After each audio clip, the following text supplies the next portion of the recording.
Bisag dili direktang naigo sa bagyo ang Cebu City, nagrekomenda og state of calamity declaration ang disaster officials didto tungod sa kadaot o damage nga nasinati nila sa habagat. Para sa mga detalye, makaistorya nato sa telepono si Cebu City Mayor Nestor Archival. Good evening, Mayor. Kumusta naman karon ang panahon dinha sa Sugbo? Mayong gabi ninyong tanan, ang panahon diri medyo naagya po yung ulan-ulan, ay inagmay na hangin, but tanaw na ako na medyo I would say na wala na ibaha. Awa na gibaha maayo. Gabi de kayong baha din ha, Mayor, katong gahapon or the past few days, no? Unsa ka kusog, Mayor, ang mga uwan ug baha nga gidala sa habagat? Unya, unsa sab ka grabe ang damage o kadaot?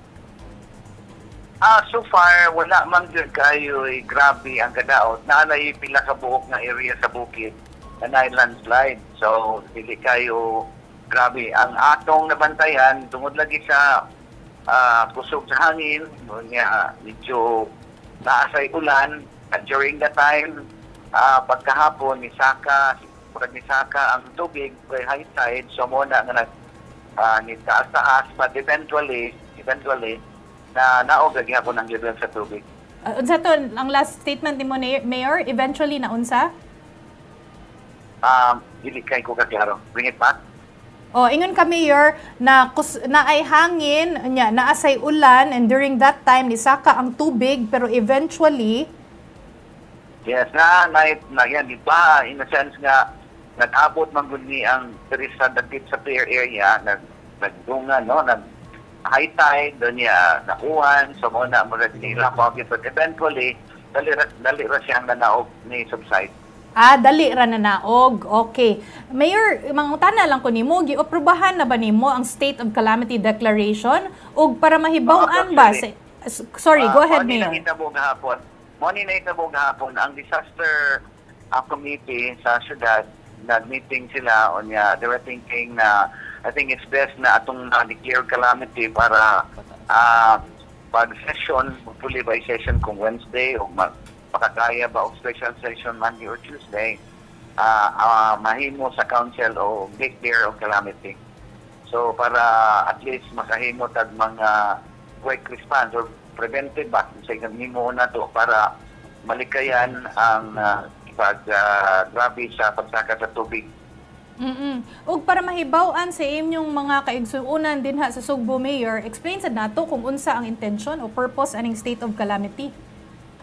Well, ang state of calamity ang intention gyud sa disaster committee nga ma-declare nato para at least naatay mahimo nga wala pagkay na amang report sa Weather Bureau nga magpadayon ang kaning uwan o gidagmay nga hangin, no, tungod sa habagat na within the next 7 days, no.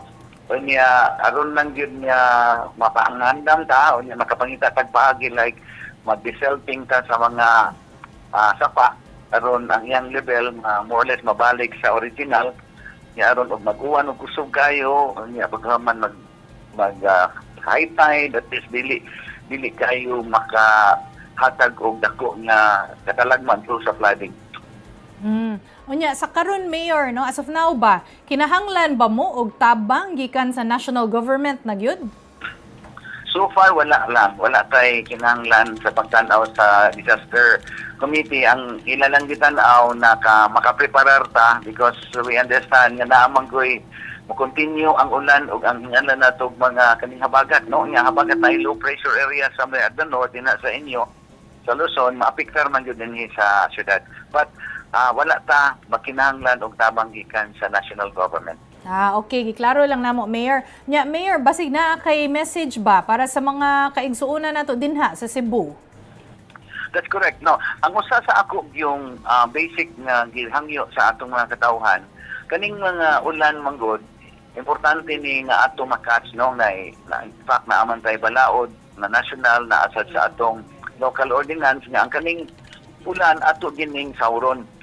Now, second is ako silang gihangyo gyud sa mga radio program nga na-interview nako na kaning atong mga garbage ato kining ibutang sa usa ka lugar kay og ibutang manggod ni nila dito sa kadalanan unya dili pa ma-pick up. So ni gawas nga mapasad ni niya mo gawas ni mapadong dito sa kanal mao na mo clog up. Mao na bitaw among pagahimuon karon usa sa pagahimuon kawas sa desilting mao kaning declogging. Nya kay mao biya ka dako man kayo ang scope, dako kayo ang syudad sa Sumbong nga daghan kay mga kanal nga nag-clog up. So mao ni naratay tulo ka equipment niya although ang kaning atong desilting equipment wala man gyud ana. Mao na atong pangitaag paagi makakita tag funds using sa quick response sa quick response nga budget. So ang atong mga garbage dili ni nato ipataka og labay kay mao man ni maka-clog up sa atong mga kanal, mao na dili na musud ang tubig, mao na flooding. So mao ni duha ka basic butang nga akong ihangyo nila. Number 1, i-catch nato ang rainwater. Second one, atong buhaton nga ang atong mga garbage dili nato pasaka og labay.